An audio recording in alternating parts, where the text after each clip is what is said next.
پاک علیہ الصلوۃ والسلام کی شان اقدس میں آپ لوگ نظرانہ عزت پیش کر رہے ہیں.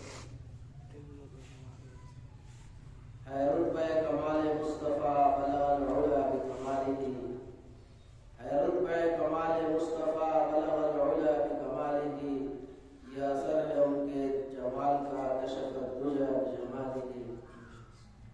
کسی ایک ادا کی تو بات کیا حسنت جمیع خصالہ، کسی ایک ادا کی تو بات کیا حسنت جمیع خصالہ، وہ خدا کا جس نے بتا دیا صلو علیہ وآلہ. حضرات اب آئیے ہم اصل مقصد کی طرف چلتے ہیں. کیونکہ علماء کرام کی باتوں کو سننا، ان کی مجلسوں میں جانا، ان پر عمل کرنا، یہ خود سرکار دو عالم صلی اللہ علیہ وسلم کی طرف سے تلقین ہے. نبی پاک علیہ الصلوۃ والسلام نے فرمایا کن عالما او متعلما او مستمعا له او محبا ولا تكن قامصا فتهلك. آقا صلی اللہ علیہ وسلم نے فرمایا اگر تمہیں موقع مل جائے پہلے فرصت میں تو عالم بن جانا، اگر اتنا موقع نہ مل سکے تمہارے پاس وقت نہ ہو تو علم کا پڑھنے والا بن جانا، اس لیے کہ علم کا حاصل کرنے کا کوئی وقت نہیں ہے. ماں کی گود سے لے کر اپنے آخری سانس تک انسان علم حاصل کر سکتا ہے اور اس کے لیے سارے مواقع ہیں. اگر اس میں بھی تمہیں موقع نہ مل سکے، نبی پاک علیہ الصلوۃ والسلام نے فرمایا علماء کی باتوں کو سننے والا بن جانا. دھیان سے سننے کا مطلب یہ ہے کہ غور سے سنیں، ان پر عمل کریں، ان کو اپنی زندگی میں داخل کریں. اور فرمایا کہ اگر اتنا بھی موقع نہ مل سکے، دور دراز علاقے میں ہو تو پھر محبت کرنا. ہمارے درمیان حضرات علماء کرام تشریف لائے ہیں، ان کا دیکھنا بھی عبادت ہے. کتابوں میں لکھا علماء سے مصافحہ کرنا ایسا ہے گویا کہ نبی پاک علیہ الصلوۃ والسلام سے مصافحہ کرنا. علماء کی مجلس میں بیٹھنا گویا کہ نبی پاک علیہ الصلوۃ والسلام کی مجلس میں بیٹھنا ہے. اس لیے آپ جو ہے بلا تاخیر ہم جو اپنے اصلی مقصد کی طرف آتے ہیں اور اس مقصد سے ہم لوگ یہاں تشریف لائے ہیں. میں ان علماء کرام کو آپ کے روبرو کرانا چاہتا ہوں. سب سے پہلے میں حضرت مولانا محمد شفیق صاحب قاسمی دامت برکاتہ مدرس ندائے ملت مرسہار مرتخب نیپال سے درخواست کرتا ہوں حضرت تشریف لائے اور قیمتی بیان سے ہم سامعین کو مستقبل کریں.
محمد سے وفا تو نے تو ہم تیرے ہیں، یہ جہاں چیز ہے کیا لوح قلم تیرے ہیں. محمد کی محبت دین حق کی شرط اول ہے، اسی میں ہو اگر خامی تو سب کچھ نامکمل ہے.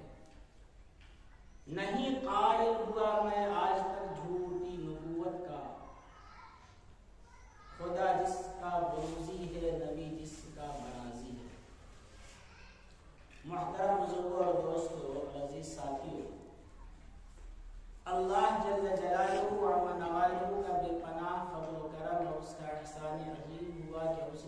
سب کو ایمان کی دولت سے نوازا اور سید الانبیاء فخر دو جہاں احمد مصطفیٰ محمد مصطفیٰ صلی اللہ علیہ وسلم کی امت میں پیدا ہوئی۔ حقیقت یہ ہے کہ انسان اللہ کی اس نعمت عظمیٰ پر اگر ماں کے پیٹ سے لے کر قبر کے گود تک اپنے ماتھے کو قیمتی پیشانی کو زمین پر ٹیک دے، اللہ اللہ کہتے ہوئے اس کی جان نکل جائے، جناب نبی کریم صلی اللہ علیہ وسلم کا احسان عظیم ہم پر اتنا کہ اگر آقا مدنی احمد مصطفیٰ محمد مصطفیٰ صلی اللہ علیہ وسلم موجود ہوں اور ہم اپنے جسم کے خال کو اتار کر جوتی مبارک بنا کر آپ کے قدموں میں ڈال دے، پھر بھی طائف کے اندر جو آپ کا ایک قطرہ خون گرا تھا اس کا بھی ہم احسان نہیں کر سکتے۔ جناب نبی کریم صلی اللہ علیہ وسلم کی بدولت ہی ہم انسان بنے۔ کیا بنے؟ آپ ہی کے وجود کی برکت سے اس کائنات کو سجایا گیا ہے۔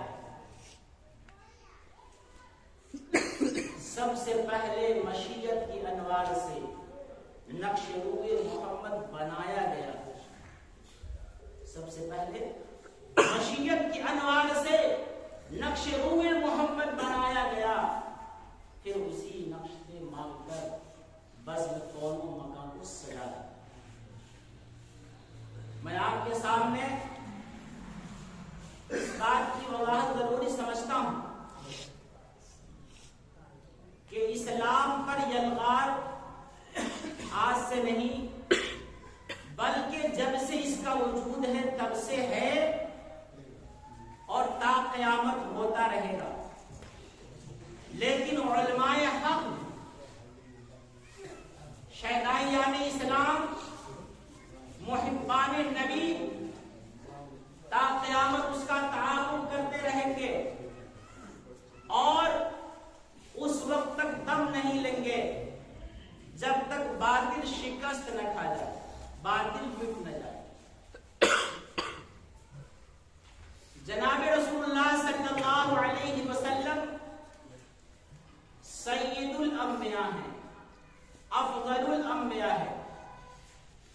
اگر ہم میں کا کوئی آدمی جناب نبی کریم صلی اللہ علیہ وسلم کو نبیوں کا سردار مانے، سارے نبیوں کا امام تسلیم کرے، سارے نبیوں میں افضل مانے جانے یقین کرے، لیکن اگر آپ صلی اللہ علیہ وسلم کو آخری نبی نہیں مانتا یا اس کے دل میں ذرہ برابر شک ہے کہ جناب محمد مصطفیٰ صلی اللہ علیہ وسلم کے بعد بھی کوئی نیا نبی آ سکتا ہے، تو مرتد ہے، وہ کافر ہے، اسلام سے خارج ہے، اس کا اسلام کے اندر کوئی حق نہیں، کوئی حق نہیں ہے۔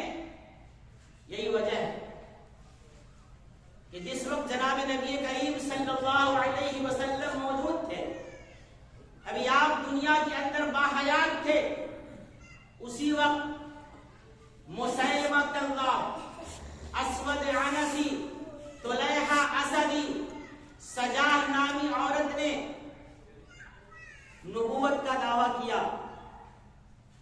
جناب رسول اللہ صلی اللہ علیہ وسلم نے اپنے صحابہ کو بھیج کر اسود عنسی کا کام، مسیلمہ کذاب کا کام، اسود عنسی تو آپ کی زندگی میں ہی جہنم رسید ہو گیا، لیکن مسیلمہ کذاب آپ صلی اللہ علیہ وسلم کے پردہ فرما جانے کے بعد حضرت صدیق اکبر رضی اللہ تعالیٰ عنہ کی دور خلافت میں حضرت خالد بن ولید کی سرکردگی میں حضرت وحشی کے ہاتھ سے مارا گیا۔ یہاں جناب رسول اللہ صلی اللہ علیہ وسلم کے صحابہ نے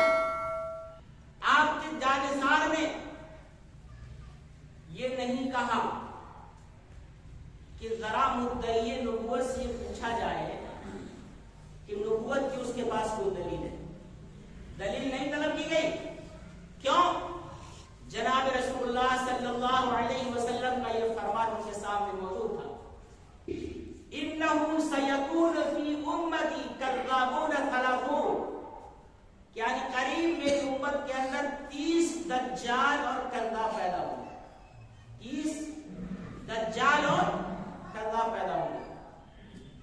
دجال یہ دجل سے ہے، کذاب یہ کذب سے۔ علماء جانتے ہیں کذاب کا وزن یہ مبالغہ کا وزن ہے۔ کذاب کے معنی آتے ہیں بہت زیادہ جھوٹ بولنے والا، اتنا بڑا جھوٹ بولنے والا جس کے جھوٹ کو وزن نہ کیا جا سکے۔ اور دجل کے معنی آتے دھوکہ دینا، فریب دینا، اسی سے دجال ہے، فعال کا وزن ہے، اس کے معنی آتے بہت بڑا جھوٹا، فریب دینے والا، دغا دینے والا، دھوکہ دینے والا۔ پتا چلا کہ مدعی نبوت یعنی جو آدمی جھوٹی نبوت کا دعویٰ کرے، اس سے بڑا نہ کوئی جھوٹا ہو سکتا ہے اور نہ اس سے بڑا کوئی دغا باز ہو سکتا ہے، دھوکے باز ہو سکتا ہے۔ اللہ کے رسول نے فرمایا کہ میری امت کے اندر 30 دجال اور کذاب پیدا ہوں گے۔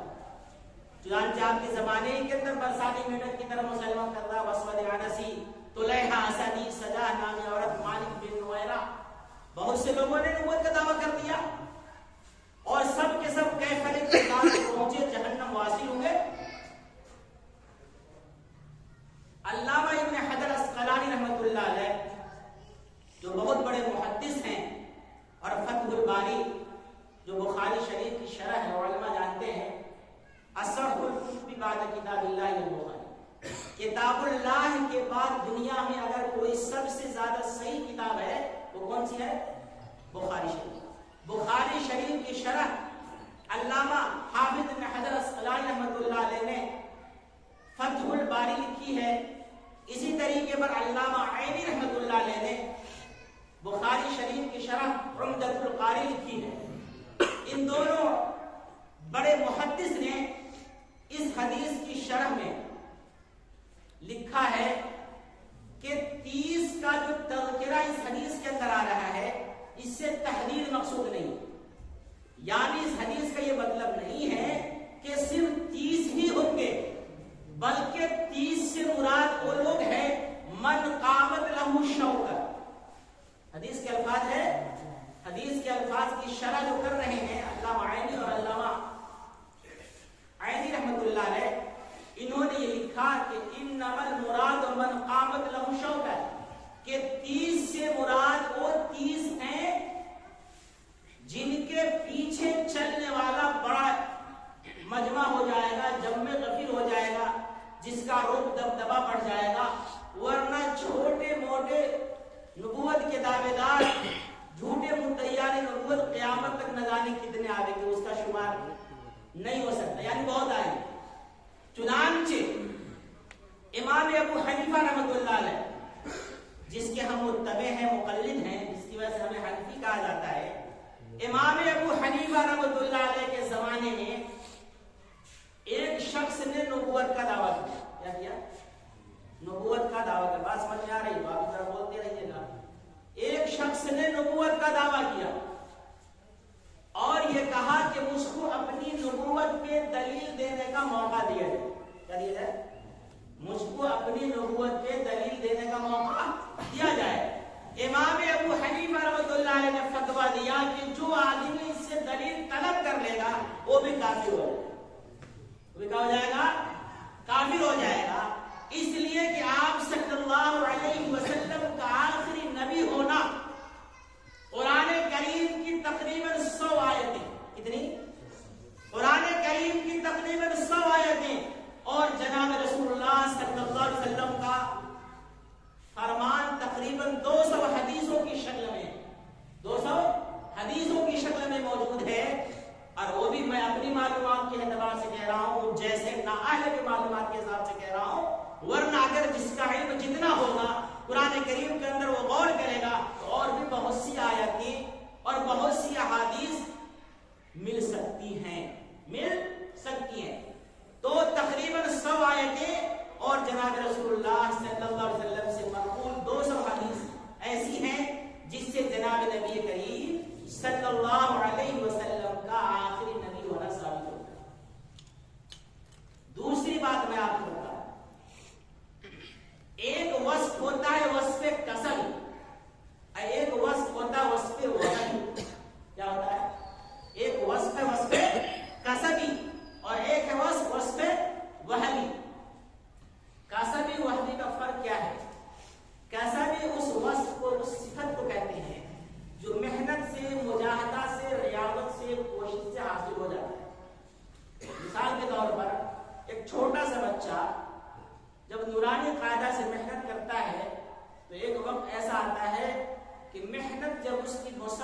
چلتی رہتی ہے تو 30 پارے کا حافظ بن جائے، نہیں بن جائے؟ تو حافظ قرآن کیوں بنا ہو؟ محنت سے، ریاضت سے، مشقت سے وہ حافظ قرآن بن گیا. جس کو حروف ابجد الف با کا تلفظ صحیح نہیں آتا تھا، مشق جب کیا، محنت کیا تو کیا بن گیا وہ؟ قرآن. ایک آدمی اگر علم حدیث میں محنت کرے گا، ایک وقت آئے گا اس کی محنت رنگ لاوے گی تو کیا بن جائے گا؟ اگر وہ مسائل فقہیہ پر محنت کرے گا اور اپنی محنت کو رواں دواں رکھے گا، ایک وقت ایسا آئے گا وہ فقیہ بن جائے گا، مفتی بن جائے گا. یہ سب وصف وہبی ہے، وصف کسبی ہے. کیا یہ وصف کسبی ہے؟ لیکن یہ ایک وصف ہوتا ہے وصف وہبی، وہ اللہ کی طرف سے عطا ہو. کیا ہوتا ہے؟ عطا ہو. اس کے اندر انسان کی محنت کو، کسب کو کوئی دخل نہیں ہوتا. تو نبوت جو وصف ہے یہ وصف وہبی ہے. کیا یہ وصف وہبی ہے؟ قرآن کریم میں اللہ تعالیٰ نے فرمایا وَلَكِنَّ اللَّهَ يَجْتَبِي مِن رُّسُلِهِ مَن يَشَاءُ،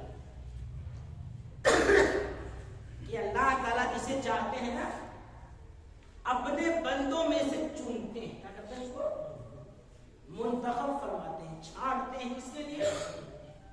نبوت کے لیے، رسالت کے لیے.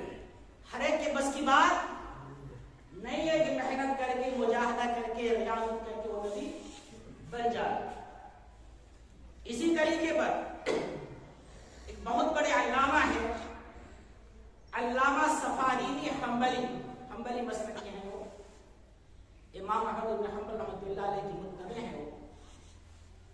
وہ ان کی ایک کتاب ہے شرح عقیدہ سفارینی. اس کے اندر انہوں نے اس وصف کی وضاحت کیا اور کہا وَمَنْ زَعَمَ أَنَّهَا مُكْتَسَبَةٌ فَهُوَ زِنْدِيقٌ يَجِبُ قَتْلُهُ لِأَنَّهُ يَقْتَضِي كَلَامُهُ وَاعْتِقَادُهُ بِأَلَّا تَنْقَطِعَ وَهُوَ مُخَالِفٌ لِلنَّصِّ الْقُرْآنِ وَالْأَحَادِيثِ الْمُتَوَاتِرَةِ بِأَنَّ النَّبِيَّ صَلَّى اللَّهُ عَلَيْهِ وَسَلَّمَ خَاتَمُ النَّبِيِّينَ عَلَيْهِمُ السَّلَامُ. انہوں نے وضاحت کیا کہ نبوت ایک ایسا وہبی صفت ہے کہ اللہ جسے چاہتے ہیں نوازتے ہیں. سب کے بس کی بات نہیں ہے کہ محنت سے، مجاہدہ سے، ریاضت سے کیا بن جائے وہ نبی بن جائے. اور جو آدمی یہ بات کہے کہ نبوت کا وصف کسبی ہے تو وہ زندیق ہے، مرتد ہے، اسلام سے خارج ہے. زندیق کسے کہتے ہیں، مرتد کسے کہتے ہیں، اس کی وضاحت میں سمجھاؤں گا آپ کو. ایک آدمی مادرزاد کافر ہے، مشرک ہے، وہ کبھی اسلام لایا ہی نہیں، وہ کافر. کیا ہے وہ؟ کافر ہے، مشرک ہے، یہودی ہے، نصارہ، کچھ بھی ہو سکتا ہے. ایک آدمی پہلے مسلمان تھا، بعد میں کسی وجہ سے وہ کفر کا راستہ بنا لیا، کافر ہو گیا، تو اسے کہیں گے یہ مرتد ہے. کیا ہے؟ مرتد ہے. اور مرتد کے بارے میں علماء نے کہا کہ جو آدمی مرتد ہو جائے اس کو 3 دن کی مہلت دی جاتی ہے. کتنے کی؟ 3 دن کی اس کو مہلت دی جاتی ہے. جو اس کے شبہات ہیں، جس بنیاد پر اس کے ذہن میں خلجان ہوا ہے، اس خلجان کو اس کو دور کر دیا جائے گا. اگر وہ چاہے تو اسلام میں لوٹ آئے، اور اگر وہ نہیں آتا ہے اسلام پر تو اگر دارالاسلام، تو دارالحرب میں رہتے ہیں، دارالاسلام کے بارے میں بتا رہا ہوں، جہاں اسلامی حکومت ہوگی تو اس کو زندہ نہیں چھوڑے. یہ دیکھو واجب ہو جائے. اور یہ اسلام قبول کر لیتا ہے، اسلام میں آ گیا اور پھر مسلمان ہو گیا. لیکن جو آدمی کفر اختیار کر جائے اور اپنے کفر پہ دلیل بھی دے، مانے نہیں دلیل بھی دے، تو اسے کہتے ہیں زندیق. کیا کہتے ہیں اسے؟ زندیق کے بارے میں علماء کے درمیان اختلاف ہے. بہت سے علماء کہتے ہیں کہ زندیق کی توبہ بھی قبول نہیں ہے. زندیق کی توبہ بھی قبول نہیں ہے. ہاں اگر وہ توبہ کرتا ہے تو دنیاوی اعتبار سے اس میں توبے کے احکام جاری نہیں ہوگی، وہ آخرت کے اعتبار سے اللہ معاف کر دے گا. مگر زندیق کے بارے میں یہ آتا ہے کہ اس کی توبہ بھی قبول نہیں ہے. بعض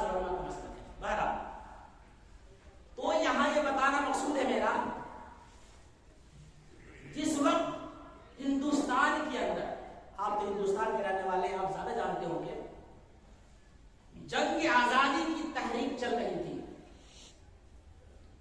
اس وقت انگریزوں نے مسلمانوں کے بیچ تفریق پیدا کرنے کے لیے اور مسلمانوں میں پھوٹ ڈالنے کے لیے ایک شخص رنگ کے کالے، من کا من چلا، بہکا نوجوان، انگریز کا پروردہ خود کاشتہ پودا مرزا غلام احمد قادیانی، اور مرزا غلام احمد قادیانی، اس کا نام ہے غلام احمد، اس کے باپ کا نام ہے غلام مرتضیٰ، اس کے دادا کا نام ہے عطا محمد، اس کے پردادا کا نام ہے گل محمد۔ کیا نام اس کا؟ نام اچھی طرح یاد رکھیے، نام اس کا کیا ہے؟ غلام احمد، اس کے باپ کا نام کیا ہے؟ غلام مرتضیٰ، اس کے دادا کا نام کیا ہے؟ عطا محمد، اس کے پردادا کا نام کیا ہے؟ گل محمد۔ اور یہ پیدا ہوا ہے 1839 میں یا 1840 عیسوی کی بات بتا۔ کہاں پیدا ہوا ہے؟ پنجاب صوبہ ہے، آپ ادھر جانتے ہو، پنجاب کے اندر ایک ضلع ہے گرداسپور۔ کیا ضلع ہے؟ گرداسپور۔ تحصیل بٹالہ ہے۔ تحصیل کیا ہے؟ بٹالہ۔ اور جگہ کا نام، اس بستی میں یہ پیدا ہوا، اس کا نام ہے قادیان۔ کیا ہے؟ اسی کی طرف منسوب کر کے ہم اس کو کہتے ہیں مرزا غلام احمد قادیانی۔ اس کا باپ جو تھا غلام مرتضیٰ اور اس کا دادا جو عطا محمد تھا، یہ سب انگریزوں کے چمچے اور انگریزوں کے نمک خار، کہیے نمک خار۔ اس رنگ کے کالے کو، اور عجیب بات ہے یہ شخص بڑا چالاک اور ہوشیار تھا، اس نے سیدھے اور جھوٹے مدعیان نبوت کی طرح شروع ہی کے اندر نبوت کا دعویٰ اس نے نہیں کیا، چونکہ اس کو معلوم تھا کہ اگر ہم ڈائریکٹ کہتے ہیں کہ میں نبی ہوں تو میرا انجام مسیلمہ کذاب کی طرح ہو سکتا ہے، اسود عنسی کی طرح ہو سکتا ہے، طلحہ اسدی کی طرح ہو سکتا ہے۔ اس لیے اس نے بڑی چالاکی اور عیاری کے ساتھ پیترا بدلا ہے۔ سب سے پہلے اس نے یہ کہا کہ براہین احمدیہ، براہین احمدیہ نام کی میں ایک کتاب لکھوں گا 50 جلدوں میں۔ میں لکھا تھا کہ 50 جلدوں میں براہین احمدیہ نام کی میں کتاب لکھتا ہوں، جس کے اندر اسلام کی صداقت پر 300 دلیلیں پیش کروں گا، قرآن حدیث۔ کتنی؟ 300 دلیلیں۔ ظاہر سی بات ہے، اسلام کی محبت اس آدمی کے دل میں ہوگی، ایمان کی محبت اس آدمی کے دل میں ہوگی، جناب رسول اللہ صلی اللہ علیہ وسلم کی محبت اس آدمی کے دل میں ہوگی، وہ چندہ ضرور دے گا۔ اسلام میں تو ہماری قوم جو ہے سورج اٹھا لیتی ہے۔ اس نے چندے خوب بٹورے، خوب پیسے جمع کیے، اور پیسہ جمع کرنے کے بعد اس نے 4 جلد لکھی۔ کتنی لکھی؟ 4 جلد براہین احمدیہ کی لکھی، اور 4 جلد لکھنے کے بعد ایک زمانہ تک بیٹھ گیا چپ چاپ۔ پھر اس کے مرنے سے چند سال پہلے اس نے 5ویں جلد لکھی۔ کیا لکھی؟ 5ویں جلد۔ اور پھر اس کے بعد یہ کہا کہ 5 میں اور 50 میں صرف ایک زیرو کا فرق۔ کتنا فرق ہے؟ 5 اور 50 میں صرف ایک زیرو کا فرق ہے۔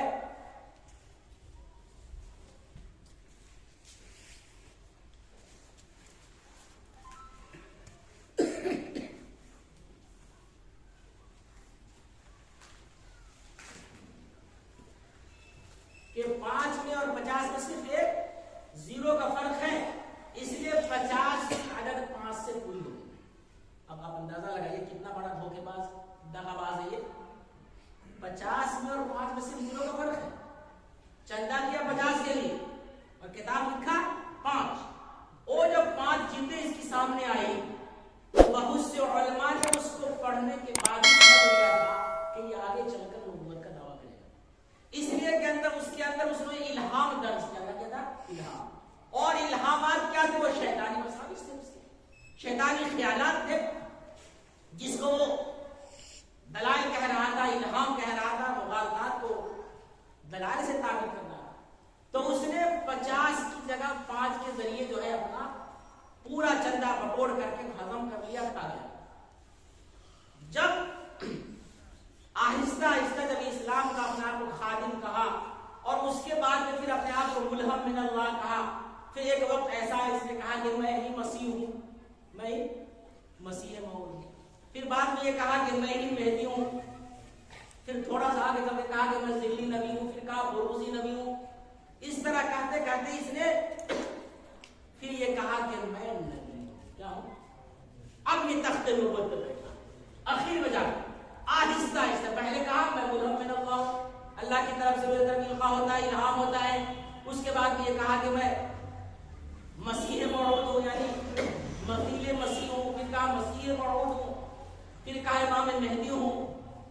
الغرض بہت سارے دعوے اس نے کیے ہیں, لیکن ہمیں اس بات کو سمجھنا ہے نبی کی شان کیا ہوتی ہے اور نبی کون ہوتا ہے, نبی کس کو کہتے ہیں.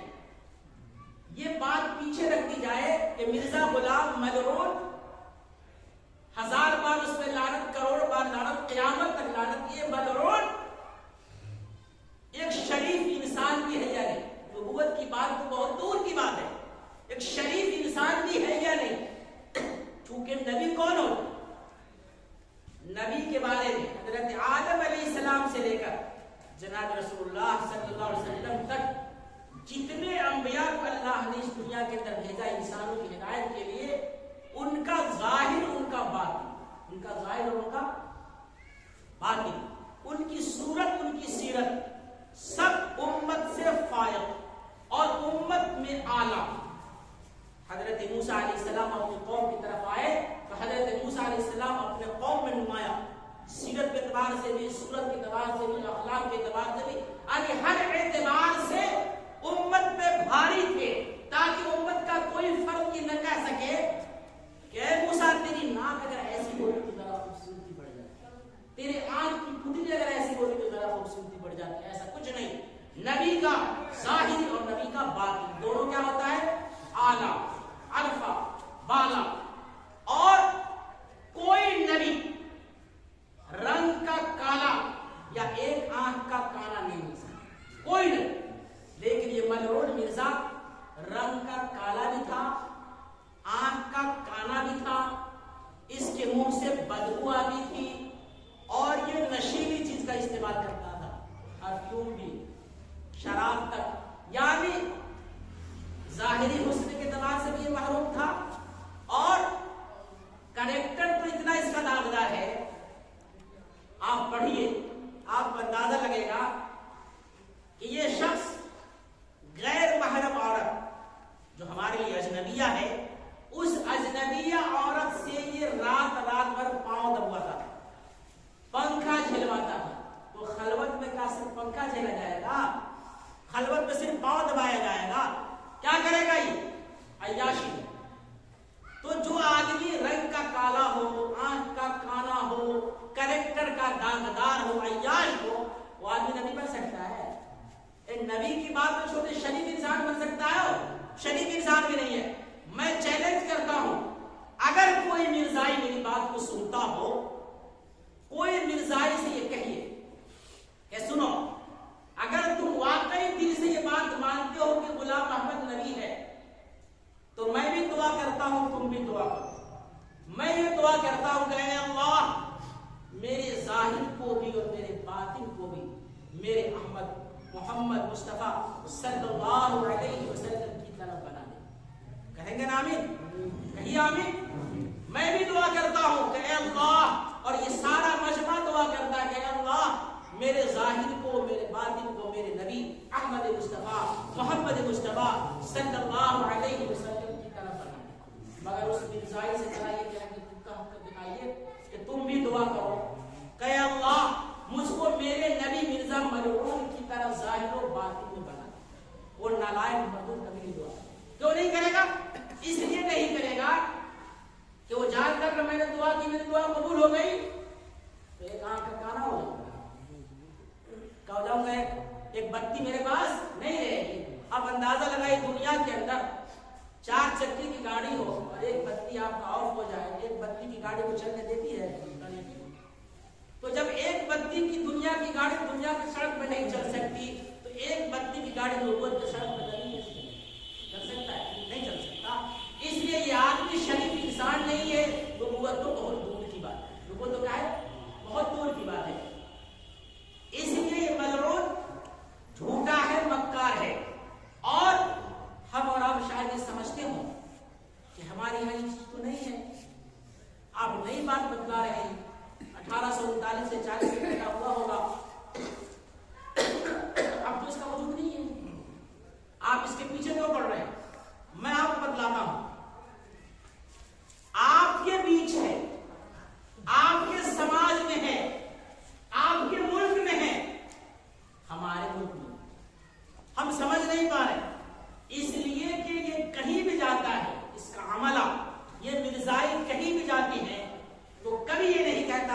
کہ مرزا غلام احمد قادیانی میرا نبی، نہیں کہتا، نہیں کہتا۔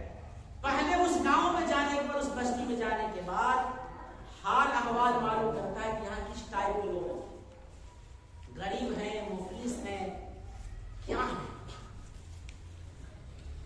اب اگر آپ کے بارے میں تو معلوم ہو گیا کہ یہ ناخواندہ ہے، پڑھے لکھے نہیں، یا آپ کے بارے میں پتہ لگ گیا ان کو کہ یہاں 5-10 گھر کی بستی ہے مسلمانوں کی، تو اب وہاں اپنا یہ جال بونتا ہے اور آپ سے کہے گا آپ کو کچھ کرنے کی ضرورت نہیں ہے، آپ یہاں 5 گھر 10 گھر کی بستی یہاں آپ رہ رہے ہیں، 5 گھر 10 گھر آدمی رہ رہے ہیں، اسی کے بغل میں اتنی بڑی بستی مسلمانوں کی ہے، وہاں سے آپ کے پاس آتے ہیں، کبھی پوچھتے ہیں کبھی آپ کس حال میں ہیں، آپ کے بچے پڑھ رہے ہیں کہ نہیں ہے، آپ کے پاس مسجد ہے کہ نہیں ہے، آپ کے پاس مکتب ہے کہ نہیں۔ ظاہر سی بات کو آدمی کہے گا کہ کہاں کبھی حال حوال کوئی دیتا ہے، نہ ہمارے یہاں مکتب ہے نہ مسجد ہے۔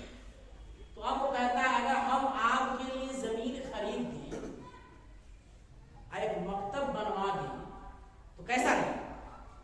آپ کچھ نہیں کرنا ہوگا، کھانا بھی آپ کے پاس کی بات دے دیجیے گا، ورنہ تو ہم ہی اپنا پنڈت لگا دیں، ہم اس کو پنڈت کہتے ہیں، اس کو مولوی نہیں کہتے، کیونکہ ملا اور مولوی ہمارا شعار ہے، اسلامی شعار ہے۔ اور اس کی مسجد کو ہم مرزا باڑہ کہتے ہیں، ہم مسجد نہیں کہیں گے، مرزا باڑہ کہتے ہیں، اس کو مرزا باڑہ، اور اس کے پڑھانے والے کو ہم قادیانی پنڈت کہتے ہیں۔ یہ بھی اصطلاح قائم کرنا چاہیے، چونکہ وہ مسلمان نہیں ہے، تو مسلمان نہیں ہماری اصطلاح کو استعمال کرے گا۔ مسجد ہماری ہے، یہ اسلامی شعار ہے، ہم مسجد بولتے ہیں، کرسچن اپنا جو ہے گرجا گھر بولتا ہے، ہندو اپنا مندر بولتا ہے، ہم اپنی مسجد کا لفظ اس کو استعمال کرنے نہیں دیتے، ہم کیا کہتے ہیں؟ مرزا باڑہ، کیا کہتے ہیں اس کے لیے؟ مرزا باڑہ۔ اور اس کے مولوی کو ہم کہتے ہیں قادیانی پنڈت، کیا کہتے ہیں؟ قادیانی پنڈت۔ تو وہ قادیانی پنڈت لا کے رکھ دے گا، مرزا باڑہ بنا دے گا، اور اس کے بعد آپ کے بچے پڑھا دیں گے۔ اب آپ کا سوچیے گا، یہ آدمی کو صحیح ہوگا، آپ کے گھر میں کوئی بیمار ہوگا 10,000 روپیہ دے دے گا، آپ کو ہاسپٹلائز کرا دے گا، اور آپ کہیں گے ہم یہ تجربہ کر رہے ہیں، اس دور سے گزر رہے ہیں، میں جا رہا ہوں آ رہا ہوں۔ ہمارا چینل ہے نیپال روحانی مرکز، آپ اس کو دیکھیے گا، آپ کو یہ حوال ملیں گے۔ اللہ کے فضل سے محنت سے بہت سے لوگ جب حقیقت کھلتا ہے تو راہ راست میں آ رہے ہیں، توبہ کر رہے ہیں، تو وہ اس طریقے سے ورک بناوے گا، آپ سمجھے گا میرا سہیوگ کر رہا ہے۔ جب وہ بچہ وہاں پڑھ لے گا، اور بچے جو ہوشیار ہوں گے، بچے ذہین ہوں گے، اس بچے کو وہ قادیان لے جاتا ہے، قادیان لے جا کر اس کی تربیت کرتا ہے، اور جب وہاں سے تربیت اس کی مکمل ہو جاتی ہے تو اب یہاں لا کر پھر اس کو معلم بنا کر کے اس کی وظیفہ داری کر دیتا ہے، اور اس کو جگہ جگہ بھیج دیتا ہے۔ اب آپ کو سمجھ رہے ہیں کچھ نہیں ہے، اور یہ بچہ آپ کا کیا ہو گیا؟ بچہ آپ کے ہاتھ سے نکل گیا۔ تو اس طریقے میں بڑی چالاکی، بڑی ہوشیاری سے ہر بار استعمال کرتے، اور بہت سے لوگ ہمارے جو اپنے لوگ ہیں وہ یہ کہتے ہیں، اس کی بھی کچھ شبہت میں دور کر دیتا ہوں۔ بہت سے لوگ کہتے ہیں دنیا کے اندر ہندو بھی جیتا ہے، ہمارے گھر کے بغیر میں ہندو بھائی کا گھر ہے، اپنا دھرم کرم کرنا، ہم کو اس سے کیا لینا دینا ہے؟ یہودی بھی رہتا ہے، مجوسی بھی رہتا ہے، عیسائی بھی رہتا ہے، اپنا اپنا دھرم کرنا، اس سے ہم کو کیا لینا دینا ہے؟ یہ بھی کرنا، کرنے دیجیے۔ تو اس کا جواب سنیجیے، آپ نے کھال بچھا دیا کھسی کا، کیا بچھایا آپ نے؟ چمڑا، کھسی کا چمڑا بچھایا، اور لوگ سمجھ رہے ہیں کھسی کے چمڑے پر کھسی کا گوشت ہے، اور آپ نے بیچنا شروع کیا اس پہ سور کا گوشت۔ کیا بیچنا شروع کیا؟ اس کا مجھے بیچنا شروع کیا۔ تو اب بھلا بتلائیے، خریدار کو دھوکہ ہو نہیں ہوگا؟ بچھا ہوا کھسی کا چمڑا، اب بک رہا اس پہ سور کا گوشت، تو خریدنے والا دھوکہ کھائے گا نا؟ اب بتائیں اس دھوکہ دینے والا کو چھوڑا جائے گا؟ یہ آدمی اسلام کا لبادہ اوڑے ہوا ہے، ہماری طرح داڑھی بڑھا لیا، ہماری طرح کرتا پاجامہ پہن لیا، اسلام کا وردی پہن کر کام کر رہا ہے۔ کیا کر رہا ہے؟ ہم اس کو چھوڑیں گے؟ نہیں چھوڑ سکتے، اس لیے کہ جناب نبی کریم صلی اللہ علیہ وسلم کی محبت کی بات ہے، آپ کے نبوت پہ حملہ ہے، آپ کے ناموس پہ حملہ ہے، ہم ہرگز نہیں بخشیں گے۔ وہ اپنے آپ کو قادیانی کہے، وہ ملعون اپنے آپ کو مسلمان نہ کہے، ہم کو اس سے کوئی لفظ نہیں۔ لیکن اگر وہ مسلمان نہیں ہے، مسلمان کہتا ہے، اگر وہ بناتا ہے مرزا باڑہ مسجد کہتا ہے، اگر وہ رکھتا ہے پنڈت اور ملا کہتا ہے، ہم اس کو چھوڑیں گے۔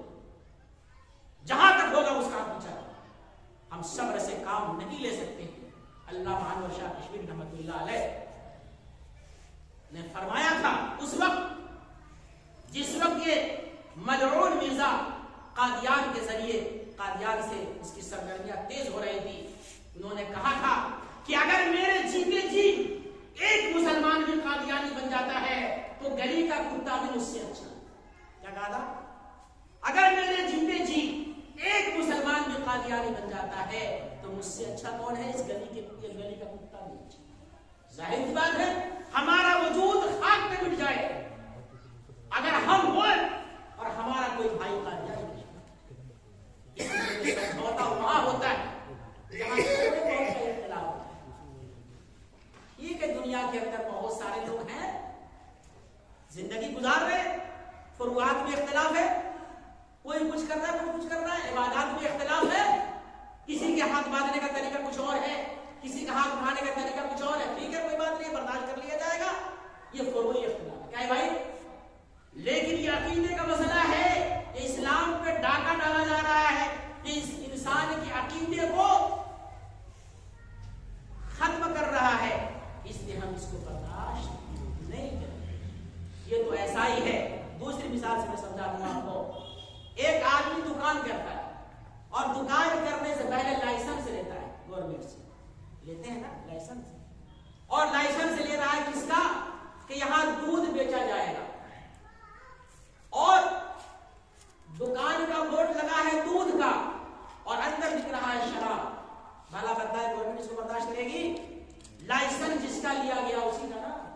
تم اسلام کا لائسنس لے کر کفر کا کام کر رہے ہو، زندقہ کا کام کر رہے ہو، تم لوگوں کو مرتد بنا رہے ہو. تم کو چھوڑا نہیں، تم کو بخشا نہیں جائے گا. اس لیے میرے بھائی ہر آدمی جہاں بھی ہے اس بات سے ہوشیار رہے. اور صرف یہی نہیں ہے، ایک فتنہ اور بھی فتنہ شکیلیت چل رہا ہے. شکیل بن حنیف کا فتنہ بھی ہے آپ کے یہاں، اس سے بھی بچنا ہے. اور تا قیامت نہ جانے کتنے فتنے آنے میں اس سے بچنا ہے. اپنے آپ کو ہوشیار رکھنا ہے. پتا نہیں کب ہم پر باطل دورہ ڈال دے، کب ہم کو باطل اپنے جال میں پھنسا لے.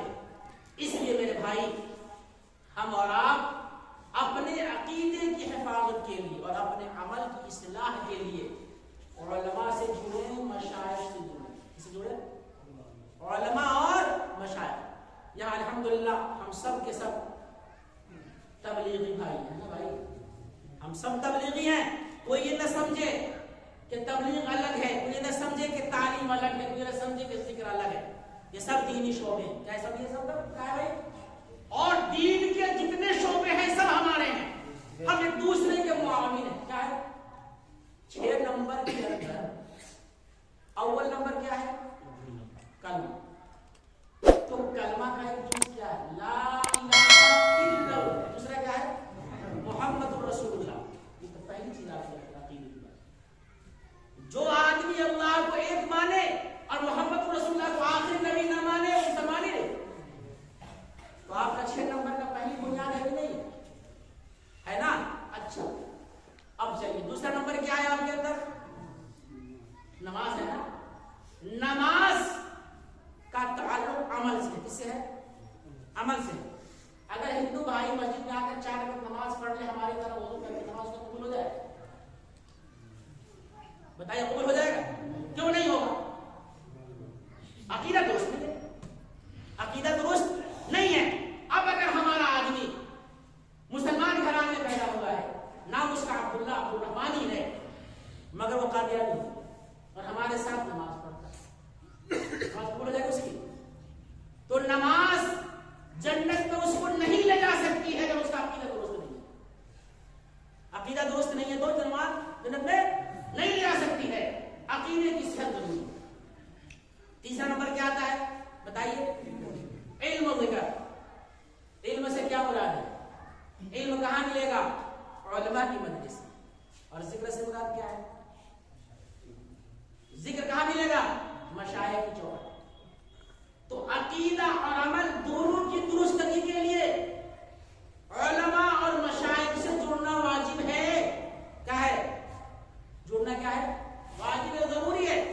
اگر ہم اور آپ علماء سے کی صحبت نہیں اختیار کرتے ہیں، مشائخ کے چوکھٹ میں سر نہیں دھرتے ہیں اور مشائخ سے اپنا تعلق نہیں جوڑتے ہیں، تو سمجھیے جس آدمی کا استاد نہ ہو وہ آدمی کے بارے میں ہو سکتا ہے یقین کے درجے میں نہ صحیح، لیکن خطرہ ہے اس کی بگڑ جائے. کیا خطرہ ہے اس کا؟ بگڑ جائے گا، پھسل جائے گا. لیے میں آپ کو بتا رہا ہوں، یہ بتائیے دنیا کے اندر کوئی ایسا مدرسہ آپ کو ملے گا جس کے اندر صرف لائبریری ہوگا اور ٹیچر نہ ہو، استاد نہ ہو؟ ایسا کوئی مدرسہ؟ ایسا بھی تو ہو سکتا تھا، لائبریری رکھ دی جاتی، طلبا سے کہہ دیا جاتا جا کے پڑھ لو، مطالعہ کر لو۔ ایسی کوئی یونیورسٹی ہے جہاں لائبریری ہے اور وہاں جو ہے ٹیچر نہیں ہے؟ ہے کوئی؟ کیوں نہیں؟ پتہ چلا بغیر استاذ کے علم، بغیر استاذ کے علم نہیں آتا، بغیر استاذ کے علم آتا نہیں۔ یہی وجہ ہے کہ جناب رسول اللہ صلی اللہ علیہ وسلم کو کتاب اللہ دیا گیا تو رسول اللہ کو کتاب اللہ کے ساتھ بھیجا ہے نا، ورنہ تو صحابہ کرام کی زبان کیا تھی؟ عربی تھی نا۔ قرآن کس میں ہے؟ عربی میں ہے۔ ایسا بھی ہو سکتا تھا قرآن کریم کی تخطیط لکھ دی جاتی اور کسی کے حوالے کر دیا جاتا اور کہا جاتا صاحب زبان سے کہ پڑھ لو، عمل کر لو۔ ایسا ہوا؟ نہیں ہوا۔ رسول اللہ کو پہلے مبعوث کیا گیا اور سورہ اقرا بعد میں ہے نا۔ سب سے پہلے قرآن کریم کی کون سی سورت آئی ہے؟ سورہ علق، اقرا باسم ربک الذی خلق۔ تو رسول اللہ کو پہلے بھیجا گیا اور رسول اللہ 40 سال اس دنیا کے اندر اپنا وقت گزار لیے، تب اس کے بعد نبوت سے آپ کو نوازا گیا اور اس کے بعد سورہ اقرا۔ پتا چلا کہ کتاب اللہ کو بغیر رسول اللہ کے سمجھا نہیں جا سکتا، اور اسی لیے رسول اللہ کو ایسے عباد اللہ دیے گئے جن کو صحابہ کہا گیا، جن کی صحابہ کیسے بنے؟ صحابہ بنے ہیں صحبت انبیاء سے، صحبت نبی سے، ہے نا۔ نبی کی صحبت سے صحابہ بن گئے، ہے نا۔ نور نبوت کا عکس ان کے قلب میں پڑا اور نور نبوت سے جو دوریاں ہوتی چلی گئی، یہاں تک کہ ہم لوگ آ گئے تو نور نبوت سے جتنی دوریاں ہوتی چلی گئی اتنے ہمارے پاس چیزیں برقرار نہیں رہی۔ تو اللہ جل شانہ نے اپنے رسول کو دنیا میں بھیجا تاکہ میرا نبی قرآن کریم کو پڑھ پڑھ کر سناوے۔ لقد من اللہ علی المؤمنین اذ بعث فیہم رسولا من انفسہم یتلو علیہم آیاتی ویزکیہم ویعلمہم الکتاب والحکمہ۔ قرآن کریم کہتا ہے کہ میں نے محمد کو اس لیے بھیجا تاکہ کتاب اللہ کو پڑھ کر سنائے، لوگوں کا تزکیہ کرے۔ تزکیہ کس بات سے ہوگا؟ شرک و کفر سے ان کو پاک کرنا ہے، اخلاق رذیلہ سے ان کو پاک صاف کرنا ہے۔ تو یہ چیزیں نبوت کا وظیفہ بتایا ہے۔ نبی پاک صلی اللہ علیہ وسلم کا وظیفہ کیا ہے؟ یتلو علیہم آیاتی ویزکیہم ویعلمہم الکتاب والحکمہ۔ تو ظاہر سی بات ہے صحابہ کرام نے جب جناب نبی کریم صلی اللہ علیہ وسلم کی صحبت میں رہ کر آپ سے جو کچھ سیکھا، آپ سے جو کچھ دیکھا، اس کو ہم تک پہنچایا، ہم تک۔ تو یہ سینہ بسینہ یہ جو علم آیا ہے اور سینہ بسینہ جو یہ نقل ہوتا چلا آیا ہے، اس کی حفاظت بھی جب ہوگی جب علماء اور عوام کا آپس میں ربط رہے گا، علماء اور عوام کا آپس میں ربط رہے گا۔ پوری دنیا کی سازش چل رہی ہے کہ علماء کو عوام سے کاٹ دیا جائے، علماء کو عوام سے ربط اس کا ہٹا دیا جائے۔ ظاہر سی بات ہے انجن کا اگر ڈبہ کٹ جاوے تو انجن ایک طرف چلا جائے گا ڈبہ۔ اس لیے میرے بھائی علماء اور مشائخ ان کا جوڑ ہمارے ساتھ ضروری ہے۔ کیا ہے کہ عمل کی اصلاح جب ہوگی، عقیدے کی اصلاح جب ہوگی جب علماء اور مشائخ کا ربط ہمارے ساتھ رہے گا۔ اسی لیے ہمارے دعوت کا تیسرا علم سے یہی نہ چاہا جاتا ہے۔ علم سے کیا چاہا جاتا ہے؟ کہ علم ہمارے اندر اتنا آ جائے کہ جس سے ہمارے اندر تحقیق کا جذبہ ہو جائے کہ کسی بھی کام کو کرنے سے پہلے اس کا مسئلہ معلوم ہو جائے کہ یہ جائز ہے کہ نہ جائز، یہ چیز جائز ہے کہ نہ جائز ہے۔ اور ذکر کیا ہے؟ ذکر کوئی غلط چیز نہیں ہے۔ حدیث رسول، حدیث جبریل کے اندر آیا مل احسان، احسان کیا چیز ہے؟ جبریل امین نے پوچھا اللہ کے رسول سے، کیا پوچھا؟ مل احسان، احسان کیا چیز ہے؟ آپ نے فرمایا ان تعبد اللہ کانک تراہ وان لم تکن تراہ فإنه يراك، کہ احسان یہ ہے کہ تو اللہ کی عبادت اس طریقے پر کرے کہ گویا تو اللہ کو، اور اگر یہ نہیں تو کم سے کم اتنا تو کر لے کہ اللہ تجھ کو، یہ احسان کا درجہ، یہ احسان کا درجہ کب ملے گا؟ ذکر اللہ کیسے ملے گا؟ قرآن کریم میں فرمایا گیا یا ایھا الذین آمنوا اتقوا اللہ وکونوا مع الصادقین، اے ایمان والو تم اللہ سے ڈرو اور سچوں کی صحبت اختیار کرو۔ سچوں سے کیا مراد ہے؟ علامہ آلوسی رحمۃ اللہ علیہ اس کی تفسیر میں فرماتے ہیں اے خالطوہم حتی تکونوا مثلہ، کہ تم اللہ والوں سے اتنا ملو، اللہ والوں کی صحبت میں اتنا جاؤ کہ تم انہی کی طرح ہو جاؤ۔ کیا ہو جاؤ؟ تم انہی کی طرح۔ ہر چیز کی تحدید ہے مگر ذکر کی کوئی تحدید نہیں ہے۔ نماز کتنا پڑھیں گے آپ؟ ظہر کی نماز پڑھیں گے، ظہر کا فرض کتنا پڑھیں گے آپ؟ 4 رکعت۔ سنت کتنا پڑھیں گے؟ ذکر کے بارے میں سیدھے کہہ دیا گیا اذکروا اللہ ذکرا کثیرا، تم اللہ کا خوب ذکر کرو۔ تو ذکر کے بارے میں کوئی تحدید نہیں۔ نماز کے لیے تو وضو کی ضرورت ہے، اور ذکر کے لیے ذکر کو عام رکھ دیا گیا۔ اور یہ بھی سنیں، ذکر صرف دنیا میں نہیں ہوگا، ذکر تو آخرت میں بھی ہوگا، جنت میں بھی ہوگا، ہے نا؟ ذکر جنت میں بھی ہوگا، اللہ اللہ اللہ اللہ اس کی زبان سے، سبحان اللہ زبان سے نکلے، جیسے ہم سانس لے رہے ہیں، سانس میں تکلیف ہوتی ہے؟ کوئی تکلیف نہیں۔ یہ عمل ایسا ہے جو دنیا دونوں میں ذکر کی کثرت، اور جب آدمی ذکر کی کثرت کرے گا اس کا دل کے اندر جب چھلا آ جائے گا، دل جب اس کا کھل جائے گا، ایک وقت آئے گا زبان ہوتی رہے گی، دل چلتا ہے۔ کوئی آدمی اگر اشکال کرے کہ دل کیسے حرکت کرے گا، دل کیسے چلے گا، تو میں اس سے پوچھتا ہوں، قرآن کریم کہتا ہے کہ نہیں وَإِنَّ مِنَ الْحِجَارَةِ لَمَا يَتَفَجَّرُ مِنْهُ الْأَنْهَارُ وَإِنَّ مِنْهَا لَمَا يَشَّقَّقُ فَيَخْرُجُ مِنْهُ الْمَاءُ وَإِنَّ مِنْهَا لَمَا يَهْبِطُ مِنْ خَشْيَةِ اللَّهِ۔ بعض پتھر زیادہ سخت ہوتا ہے دل سے کہ دل سخت ہوتا ہے؟ قرآن کو کہتا ہے بعض پتھر ایسے جس سے پانی کا چشمہ اگل جاتا ہے، بعض پتھر ایسے جو اللہ کے خوف سے لڑک جاتا ہے نا؟ تو جب پتھر جیسا سخت اللہ کی خشیت سے لڑک سکتا ہے، دل پہ ضربے لگانے کے بعد دل نہیں لڑکے گا، دل نہیں دھڑکے گا، دل نہیں دھڑکے گا، ضرور دھڑکے گا، ضرور دھڑکے گا، مگر دل کو دھڑکانا ذکر کی محنت سے، ذکر کی محنت سے۔ ذکر کے اوپر ہمارے مولانا اشتیاق احمد صاحب نقشبندی شاذلی اس پر روشنی ڈالیں گے۔ میں نے تھوڑی سی بات آپ کہہ دی ہے۔ ہم آپ کے سامنے بڑی التجا اور بڑی لجاجت کے ساتھ یہ بات کہنا چاہتے ہیں کہ ہم اور آپ زندہ قوم، کیا ہے بھائی؟ مردہ قوم۔ ہمارا مقصد دنیا میں آنا صرف کھانا پینا خوردن شربن نہیں ہے، بلکہ کیا ہے؟ ہم کو بھیجا ہی کیا اس دنیا کے اندر؟ کیوں؟ کنتم خیر امۃ اخرجت للناس تأمرون بالمعروف وتنہون عن المنکر۔ کیوں بھیجا گیا؟ امر بالمعروف، بھلائی کا حکم دو، برائی سے روکو۔ جب تک اس دنیا کے اندر معروف رہے گا دنیا قائم رہے گی۔ اور معروف کا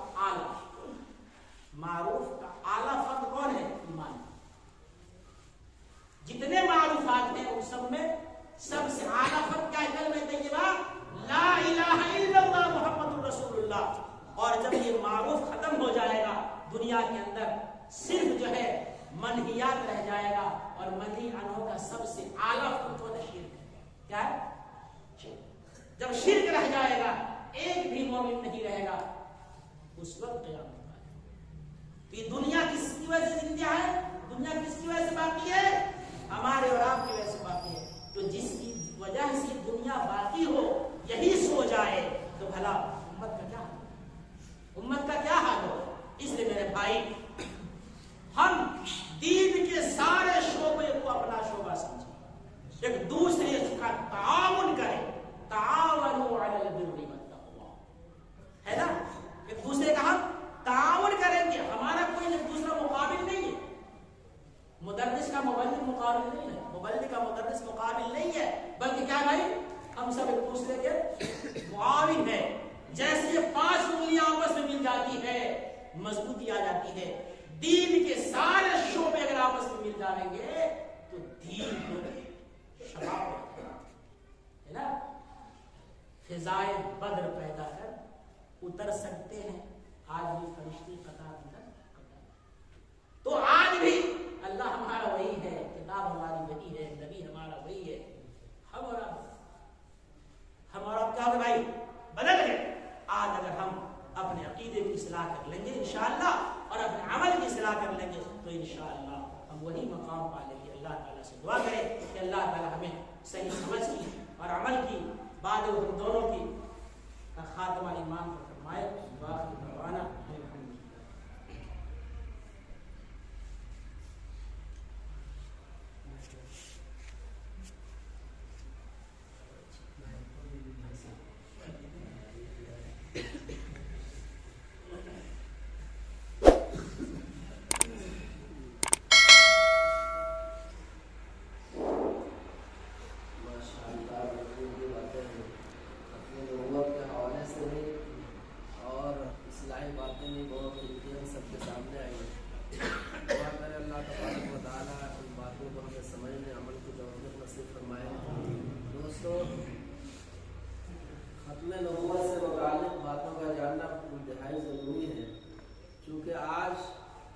سب سے پہلے ہمارے ایمان پر ڈاکہ ڈالا جا رہا ہے.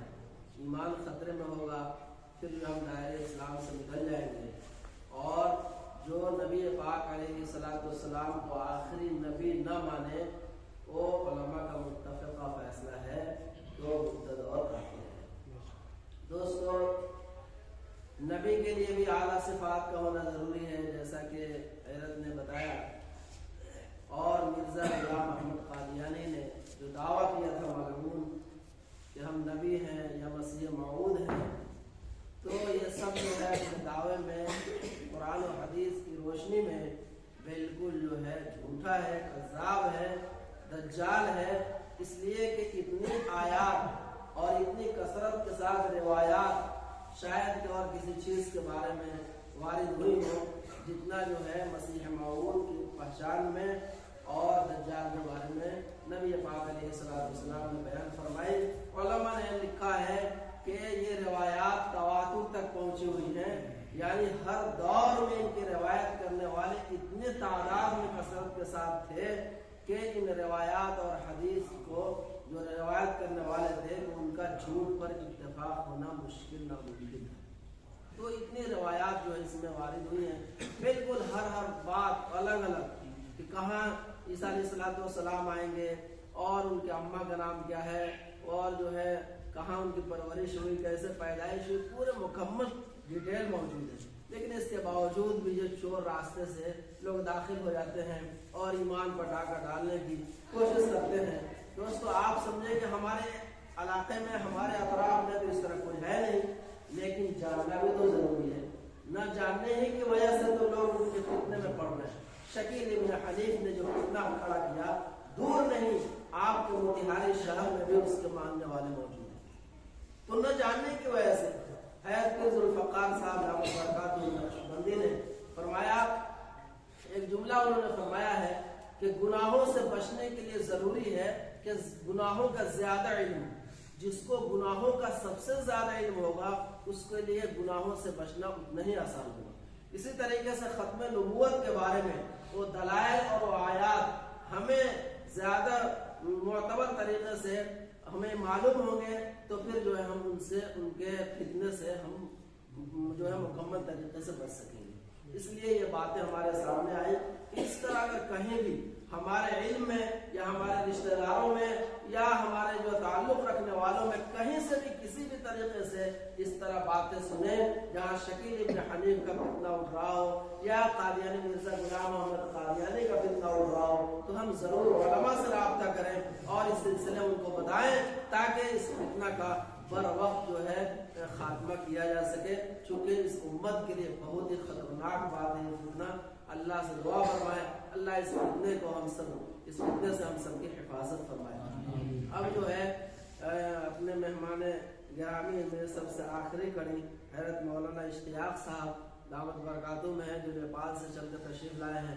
وقت بھی زیادہ نہیں ہے، اس لیے میں بلا تاخیر کے حیرت سے درخواست کرتا ہوں کہ آپ موعظۃ الحسنہ سے ہم سب کو مستفید ہوں۔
کے والدین چھوٹے پن میں دنیا سے چلے گئے اور اس بچے کے پاس جائے جن کے والدین حیات ہے، دونوں کی تربیت آپ کو جدا ملے گی، کیونکہ ان کی تربیت کرنے والے ان کے والدین زندہ ہے، اور ادھر اس کی کسی نے تربیت نہیں کی، پلا پوسا ہر چیز، لیکن تربیت، تو تربیت جب تک ہماری نہیں ہوگی، جب تک ہم کامیابی پر نہیں جا سکتے، جب تک کہ جو ہے کہ ہم اللہ کو پہچان نہیں سکتے، شیطانوں سے ہم لڑ نہیں سکتے۔ ایک بزرگ نے کہا، ان کے پاس ایک مرید آیا کہ حضرت میں نماز پڑھتا ہوں، لیکن جیسے ہی میں نماز پڑھتا ہوں، نماز کے اندر مجھے بہت برے برے خیالات آتے ہیں۔ انہوں نے کہا کہ تم تو بہت اعلیٰ مقام تک پہنچ چکے ہو۔ کیا کہا انہوں نے؟ اعلیٰ مقام تک پہنچ چکے ہو، اور یہ صحیح کہ نماز کے اندر یا ذکر کے اندر یا قرآن کی تلاوت کے اندر جو ہے کہ وساوس کا ہمارے اندر پیدا ہونا، یہ ایمان کی علامت ہے۔ اس کی مثال دو کمرے ہیں، ایک کمرہ کے اندر سونا بھرا ہوا ہے اور ایک کمرہ جو ہے کہ وہ سونا سے خالی ہے، تو اب یہ بتلائے کہ چور کہاں جائے؟ چور اسی کمرے میں جائے گا جس کے اندر خزانہ ہے، اور جس کے اندر خزانہ ہی نہیں ہے وہاں چور کیا ہو جائے؟ تو ایمان والے کے دل کے اندر لا الہ الا اللہ جو ہے وہ کوٹ کوٹ کے بھرا ہوا ہے، ایمان کی حلاوت وہ محسوس کر چکا ہے۔ شیطان جانتا ہے کہ ہمیں جو ہے کہ یہاں جانے میں فائدہ ہے، ایمان والے کو بھٹکانے میں فائدہ ہے، اور غیر ایمان والے کے پاس جانے میں ہمیں فائدہ نہیں ہے، تو شیطان کہاں جائے گا؟ ہمارے پاس آئے گا۔ تو یہ شیطان سے جو ہے کہ ہمیں مقابلہ کرنا ہے، غیروں کے پاس ایمان نہیں، تو شیطان وہاں کہاں کو جائے گا؟ کیا ملے گا اسے؟ کچھ نہیں ملے گا۔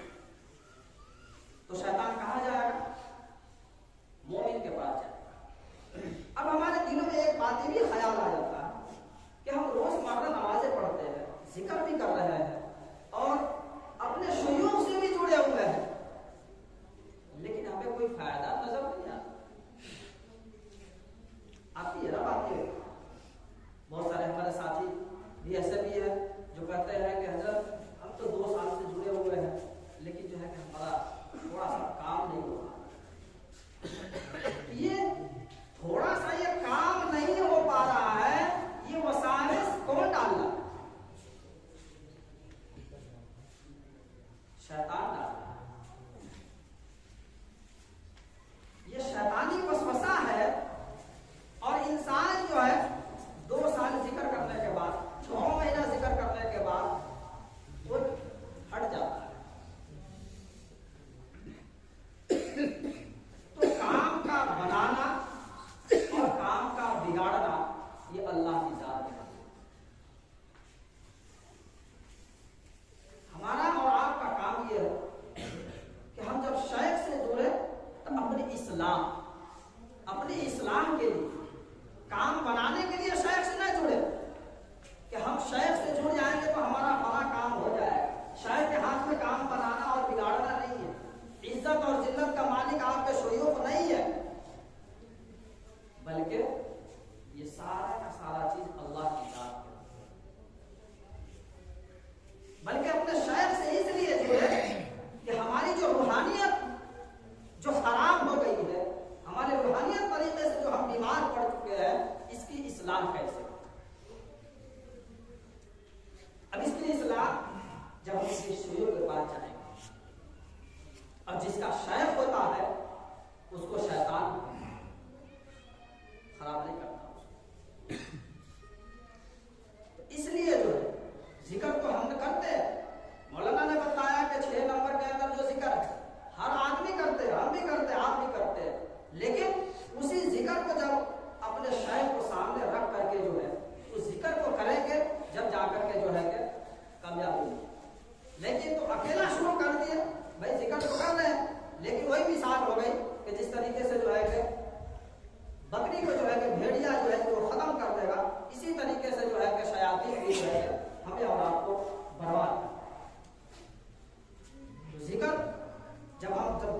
اتاریں گے اور جب لا الہ الا اللہ کا ورد جو ہے کہ اپنے قلب پر جب اتاریں گے تو آپ کے لطائف جاری ہو جائیں گے. اور جب آپ کے لطائف جب جاری ہو جائیں گے تو پھر آپ کی زبانیں بند ہوگی لیکن آپ کا قلب جو ہے کہ وہ ذکر کرتا ہے. اور جب اس لمحات پر آپ پہنچ جائیں گے تو آپ کو ایک وقت ایسا آئے گا کہ یہ دیواریں بھی جو ہے کہ آپ کو ذکر کرتے ہوئے جو ہے کہ آپ کو سنائی دے گی اور آپ جس بستر پر بیٹھے ہیں وہ بھی جو ہے کہ ذکر کرتے ہوئے جو ہے کہ آپ کو نظر آ جائے. لیکن اس کے لیے ہمیں محنت شرط ہے. جب ہم محنت کریں گے جب جا کر کے یہ چیز ہمارے اندر آئے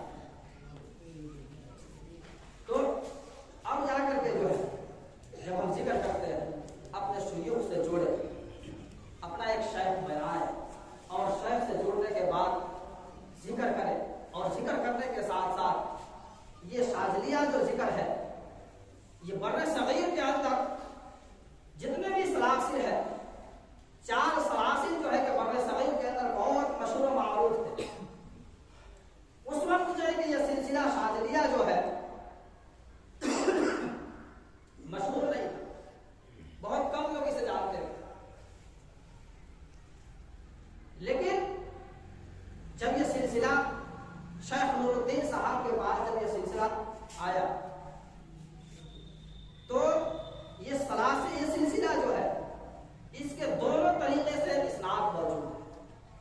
ظاہری سند بھی موجود ہے اور باطنی سند بھی اس کی موجود ہے. اور یہ سلسلہ تو سب ایک لیکن ترتیب ہے. تو ہم اور آپ بعض آدمیوں کا یہ اعتراض ہوتا ہے یہ سلسلہ شاذلیہ صرف علاج و معالجہ کے لیے نہیں ہے میرے دوست. علاج و معالجہ کا خود بخود اس کے اندر آ جاتا. جب آپ کے اندر معرفت آ جائے گی, آپ اللہ کو پہچاننے والے بن جائیں گے تو یہ چیز تو آٹومیٹک آ جائے گی. آپ کسی بھی قرآن کی ایک آیت کو آپ اٹھا لیں اور اسی آیت کو جب آپ دم کرتے کسی کے اوپر اور اللہ کی ذات سے یقین رکھے پختہ کہ اللہ تعالیٰ جو ہے وَنُنَزِّلُ مِنَ الْقُرْآنِ مَا هُوَ شِفَاءٌ وَرَحْمَةٌ لِلْمُؤْمِنِينَ کہ اللہ تعالیٰ نے تو یہ مومنوں کے لیے یہ قرآن کو شفا بنایا کہ تمہیں کوئی سا بھی بیماری ہو جائے تم اس آیت کو پڑھ لو اور دم کر لو اپنے اوپر, اللہ کو شفا دے. لیکن یہ سلاسل سے آنے سے پہلے میں اپنی خود بات کرتا ہوں, یہ سلاسل یہ سلسلہ میں آنے سے پہلے جو ہے اسی آیت کو میں جب دم کرتا تھا تو اتنا یقین میرے اوپر نہیں, اور جو اعتماد اور جو بھروسہ جو مجھے آج ہوا ہے ان آیتوں پر پہلے نہیں.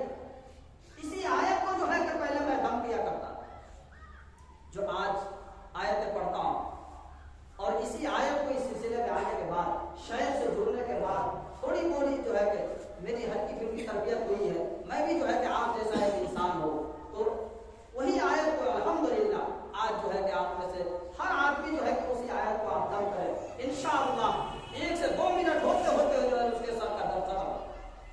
ہمارے ساتھی یہاں موجود ہیں جو اسی قرآن کو دم کرتے ہیں. صحابہ کرام جو ہے کہ دم کرتے تھے تو صحابہ کرام کی تربیت اللہ کے رسول نے فرمایا تھا, لیکن اللہ کے رسول تو ہے نہیں. اب جو ہے کہ ہمارے شیوخ جتنے ہیں وہ تمام سلاسل سے جو ہے کہ ہم جڑ کر کے اپنی بھی تربیت کریں اور اپنے معاشرے کی تربیت کریں اور اپنے گھر والے کی تربیت کریں. نہ تو یہی ہوگا کہ جب ہم اللہ کے جو پہچاننے والے نہیں بنیں گے تو پھر ساری مصیبت جو ہے کہ ہم سب کے اوپر. تو وقت کی قلت ہے, جو اصل جو مقصد ہم لوگ کا ہے کہ ہم جسے کہ مولانا نے بیان کیا تحفظ کے حوالے سے ہم سب اس کے محتاج ہے, جاننے کے محتاج ہے, اور اس کو جو ہے کہ ایک دوسرے کو بتانے کے لیے ہم لوگ جو ہے کہ 6 باتیں کرتے ہیں. اس میں بھی ہم لوگ یہ بات کو تھوڑا سا وضاحت کرتے ہیں کہ بھائی اللہ کے رسول جو ہے کہ آخری نبی ہے, اس کے بعد کوئی نبی نہیں آئے گا. یہ بھی بات جو ہے کہ تھوڑی سی ہم باہر وضاحت کر دیتے ہیں تو یہ بھی جو ہے کہ ہمارا ختم نبوت کا جو ہے کہ کام آسانی کے ساتھ ہو جائے گا. اور یہ سب کے حالات کے اوپر جو ہے کہ ذمہ داری ہے کہ اپنے نفس کا جو ہے کہ وہ تزکیہ کرے اور اپنے آپ کو جو ہے کہ ذکر کے اندر ایسا منہمک ہو جائے کہ جو ہے کہ تمام لطائف جو ہے انسان کے اندر جو ہے کہ وہ 6 لطائف ہوتے ہیں، وہ 6 کے 6 لطائف جو ہے کہ آپ بیٹھے رہیں گے، آپ کی زبان بند رہے گی لیکن آپ کا وہ لطائف جو ہے وہ جاری رہے گا۔ تو یہ لطائف جاری کیسے ہوگا؟ یہ لا الہ الا اللہ کی جب ضربے لگائیں گے، جب ضربے لگائیں گے جب آپ لطائف کے اوپر، جب جا کر کے یہ لطائف آپ کے جاری ہیں، پھر آپ سوتے رہیں گے، آپ کے لطائف جو ہے کہ وہ چلتا رہے گا۔ وہ لا الہ الا اللہ جو ہے، اور اس کو ایسا بنا لیجئے کہ یہی جو ہے کہ ہمارا اڑنا، یہی بچھونا، یہی سونا، یہی اٹھنا، ہمیشہ جو ہے کہ چلتے ہوئے پھرتے ہوئے ہر وقت جو ہے کہ یہی زبان پڑھنا چاہیے، لا الہ الا اللہ۔ اور یہ الا اللہ کی جو ضربے ہے انشاءاللہ اللہ کی ذات سے امید ہے کہ آپ جب ایک مرتبہ ذکر کو کر لیں گے انشاءاللہ اللہ کی ذات سے امید ہے کہ اللہ تعالی ہم سب کو مرتے وقت بھی جو ہے کہ یہ کرنا آسانی کے ساتھ جاری کرتا ہے، کیونکہ مومن جب پڑھتے پڑھتے جو ہے کہ جب وہ زبان کی کروٹ لیتا ہے اور اس کرواہٹ کے اندر صرف وہ بندہ اور اس کا اللہ جانتا ہے کہ یہ بندہ ذکر کر رہا ہے یا کیا کر رہا ہے، اس ذکر کو تیسرا کوئی نہیں جانتا ہے۔ جو دل کی گہرائی کے اندر جو ہے ایک انانیت، ایک انا جگہ ہے، وہ جگہ کے اندر جو ہے کہ انسان جب اللہ اللہ کرتا ہے وہ صرف بندے اور اللہ کے اندر کا جو رابطہ ہوتا ہے، تیسرا کوئی نہیں جانتا۔ تو یہ ذکر کی برکت سے جو ہے انشاءاللہ جس نے بھی اس ذکر کو شروع کیا ہے انشاءاللہ اللہ کی ذات سے امید ہے کہ انشاءاللہ اس کی برکت سے اللہ ہم سب کو جو ہے کہ موت کے وقت میں جو ہے کہ جاری کرے، کیونکہ مومن کو جب کوئی تکلیف پہنچتی ہے ہمیشہ جو ہے کہ وہ اللہ کی طرف متوجہ ہوتا ہے، ہمیشہ ان کے زبان سے جو ہے یہ چیز جاری ہوتا ہے لا الہ الا اللہ، اور اس کو کثرت سے پڑھے، اور کثرت سے پڑھنے کے ساتھ ساتھ میں جو ہے کہ ہمارے یہاں جتنے بھی لوگ موجود ہیں جو ہم سے جڑے ہوئے ہیں پہلے اور اپنے شیوخ سے بھی جڑے، اور دوسرے کو اس کی طرف جو ہے کہ ان کے مفادات، ان کے جو فائدے ہیں وہ بتلائے اور ان کو ان کی طرف تعلیم دے، کیونکہ جو ہے کہ ہم نے تو علم تو پڑھ لیا ہے لیکن دل کی اصلاح، اپنے روح کی اصلاح جو ہے کہ ہمیں بہت ضروری ہے۔ اگر ہم نے روح کی اصلاح نہیں کرایا تو میرے محترم بزرگوں اور دوستوں پھر جو ہے کہ زندگی کامیاب ہے۔ جتنے بھی شیوخ ہیں مولانا ابوالقاسم نانوتوی رحمۃ اللہ علیہ اور مولانا شاہ ولی اللہ محدث دہلوی رحمۃ اللہ علیہ، شاہ گنگوہی رحمۃ اللہ علیہ، تمام نے جو ہے کہ تمام کے شیوخ موجود ہیں، تمام کے شیوخ موجود ہیں، کوئی ایسے علماء کرام یا بزرگان دین ہمیں بتائیے جن کے شیوخ نہ ہو۔ صحابہ کرام کے شیخ اللہ کے رسول صلی اللہ علیہ وسلم نے تربیت کی، تو آج بھی صحابہ جیسی وہ چیز ہمارے اندر آ جائے گی جب ہم اس طرح کا ماحول بنائیں۔ جب ماحول نہیں بنے تو پھر یقین کے اندر ہماری کمی ہوگی، تو پھر کیا ہوگا؟ پھر ہمارا سارا کام برباد ہوگا۔ شیطان تو ایسے کہ لگا ہوا ہے، جو جتنا بڑا عالم ہوتا ہے، جو جتنا بڑا محدث ہوتا ہے، شیطان بھی اتنا ہی بڑا اس کو۔ تو اس ذکر کے اندر تو پہلی بات یہ ہے کہ نفس کی صفائی، روح کی صفائی، اور دوسری بات یہ ہے کہ آج ہمارے گھر کے اندر کوئی بیمار پڑ جاتا ہے، سر میں درد ہو گیا، پاؤں میں درد ہو گیا، پیٹ میں درد ہو گیا، آج ہم غیروں کے پاس جاتے ہیں کام کرنے، اب غیر کے پاس جاتے وہ ہم سے شرک کراتا ہے، شرکی الفاظ استعمال کرتا ہے، لیکن اللہ نے یہاں قرآن کو ہمارے لیے شفا بنایا ہے کہ مومنو تمہارے لیے شفا ہے، ہم نے قرآن کو اتارا ہے، اور تمہاری روح کی غذا بھی وہی ہے۔ جتنا ہم اس قرآن کو پڑھیں گے، جتنا بھی اس کو رٹ لگائیں گے، اتنا جو ہے کہ ہمارا نفس وہ کھلے اور تم لطائف جو ہے کہ وہ جاری ہو۔ تو سب سے بڑی چیز یہ ہے کہ ہمارے گھروں کے اندر کوئی ایسی طبیعت جس کی خراب ہو، آپ اس قرآن کو آیا کسی ایک آیت کو اٹھایا، یا جس ذکر کو آپ کر رہے ہیں اس ذکر کو جو ہے کہ اسی ایک آیت کو آپ دم کر کیجیے، اور اس دم کرنے کے بعد آپ خود اس پانی کو آدھا پیجیے، اور جس کی طبیعت خراب ہو اس کو بھی پلائیں۔ آپ وہ پانی پی کر کے جب وہ ڈکار لے گا اتنے دیر میں سے امید ہے کہ وہ ٹھیک ہو جائے، کیونکہ یہ ذکر میں آنے کے بعد انسان کا اعتقاد اور بھروسہ جو ہے اور زیادہ بڑھ جاتا ہے، اور جب اعتقاد اور بھروسہ جتنا آپ کا پختہ ہوگا اور اسی پختگی کے ساتھ میں جو ہے اسی آیت کو اگر آپ پڑھ کر کے پانی کو دم کرتے ہیں اور دم کرنے کے بعد کسی بھی مریض کو پلا دیں، انشاءاللہ اللہ کی ذات سے امید ہے کہ ہماری زبان جھوٹی ہو سکتی ہے لیکن اللہ کا کلام جھوٹا نہیں، لیکن ہمیں سنتے ہیں کہ اگر صرف بسم اللہ کو اگر پہاڑ کے اوپر ڈال دیا جائے پہاڑ بھی ریزہ رہ جائے۔ قرآن کی نزول جب ہوا اس وقت تو ہے کہ کسی کوئی بھی مخلوق اس کو برداشت کی سنے کسی نے اس کو بول نہیں برداشت کرنے کا ان کے پاس چھمتا نہیں، پھر اللہ نے انسان کو اللہ کے رسول کے اوپر جو ہے کہ قرآن کو نازل کیا، تو اس کے اوپر ہمیں اور آپ کو اپنے شہر سے جڑے اور جڑنے کے بعد میں جو ہے ذکر کرے، اور ذکر کرنے کے ساتھ ساتھ میں اس کے فوائد جب ہوں گے آپ کو نظر آئے گا، جب آپ اپنے گھر کے اندر کوئی بیمار ہو یا کوئی ایسی پریشانی ہو اس کے اوپر اس آیت کو پڑھ کر کے دم کریں، پھر اس کے بعد آپ کو سمجھ میں آئے گا کہ اس کے اندر دونوں چیزیں، ایک تو اپنی اصلاح بھی ہو رہی اور دوسری چیز جو ہے کہ ہمارے گھر کے جتنے امراض ہیں جتنے بیماری ہیں اللہ کے حکم سے جو ہے وہ بھی ختم ہو۔ تو میں نے بھی جو ہے کہ اس سلسلے میں آنے کے بعد الحمدللہ یہ ناچیز نے کافی لوگوں کی جو ہے کہ خدمت کیا ہے، اور مجھے بھی کوئی نہیں جانتا تھا، لیکن جو ہے کہ یہ ذکر کی بدولت اور اس سلسلے کی برکت جو ہے میں ان تمام ذاکرین کا شکر گزار ہوں، اور میں اپنے شریف کا بھی شکر گزار ہوں جنہوں نے اس ناچیز کو جو ہے کہ یہاں لا کر کے آپ کے سامنے میں کھڑا کر دیا ہے۔ میں ان کا جو ہے کہ دل سے جو ہے کہ شکریہ ادا کرنا چاہتا ہوں، اور تمام آپ حضرات کا جو ہے کہ دل کی گہرائیوں سے شکر ادا کرنا چاہتا ہوں کہ آپ سب نے اپنا قیمتی وقت دیا ہے، اور اللہ تعالیٰ آپ کے قیمتی وقت کو قبول فرمائے اور ہم سب کے لیے جو ہے کہ نجات کا ذریعہ بنے۔ تو انشاءاللہ اللہ سے دعا کرے کہ اللہ تعالیٰ ہمیں بھی جو ہے کہ ذکر کرنے اور بنانے کی توفیق عطا فرمائے، اور اپنے شیوخ کے ساتھ میں جو ہے نا صحیح عقیدے کے ساتھ میں جو ہے کہ جڑنے کی توفیق عطا فرمائے۔ دعا علینا یہ سلسلہ شاذلیہ جو ہے اس کا نسبت کہاں تک ہے؟ اس کا نسبت جو یہ سلسلہ شاذلیہ جو ہے یہ سید ابو الحسن شاذلی صاحب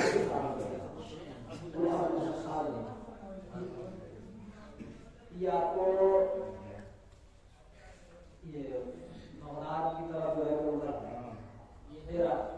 شیخ ابو الحسن شاذلی اس قائل کے ہیں کہ علامہ سیوطی رحمۃ اللہ علیہ اور علامہ ابراہیم القرطبی شاہ ولی اللہ محدث دہلوی کے استاد ان سب نے اسے فیض پایا، بہت اوپر میں اس سلسلے میں آنے کی صورت کیا ہے؟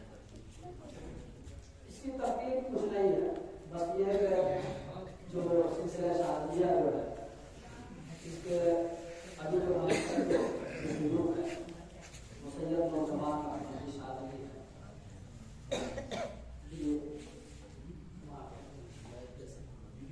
وہ کیا ہوتا ہے 2 سال 1 سال میں بتایا جاتا ہے۔ تو اس سے پہلے جو ہے ہمارے ہاتھ میں ہم تو ہمارے ہاتھ میں وہاں آتے ہیں، وہاں آنے کے بعد میں کیا ہے کہ یہاں سے بہت سارے لوگ جاتے ہیں اور مستفید ہوتے ہیں۔ تو اس کے لیے آسان طریقہ یہ ہے کہ جو فیوزر روڈ ہے ایک ترتیبات ہے نصاب ہے، وہ اس میں 41 نمبر تک کا جو ہے اس میں نصاب ہے، تو اس میں جو پہلے چیز جو دی گئی ہے اس میں بسم اللہ الرحمن الرحیم سے جو ہے شروع کیا گیا، جو ہفتے والی ہے کوئی آسان بہت آسان بھی ہے اور کوئی مشکل بھی نہیں ہے، بس اگر علماء کے لیے تو اتنا ہے کہ 5-7 منٹ کے اندر 10 منٹ بھی بہت زیادہ وقت ہو گیا، اس کو جو ہے کم دینا ہے۔ تو یہ ہفتہ والی جو ہے کہ آپ کا ترتیب چلتا رہے گا، بدلتا رہے گا، پھر اسی طریقے سے 41 نمبر کرنے کے بعد میں جو ہے کہ اور ساری حضرت کی کتابیں ہیں، کوئی ضرور ہے اور منزل ہے جو ہر آدمی پڑھتے بھی ہے اس کو، تو یہ نصاب کے اندر داخل ہے، اور یہ نصاب جب تک جو ہے کہ ہم پورا کر لیتے ہیں اس کے بعد میں جو ہے کہ ہم اپنے شیوخ سے جو ہے کہ رابطہ جڑتا رہے گا، ان کا خیر جو ہے وہ ہمارے اوپر آتے رہیں گے، اور انشاءاللہ جو ہے کہ اس کے ذریعے سے ہم جو بھی کام کرے گا اللہ تعالیٰ سے جو ہے کہ مدد آتی ہے۔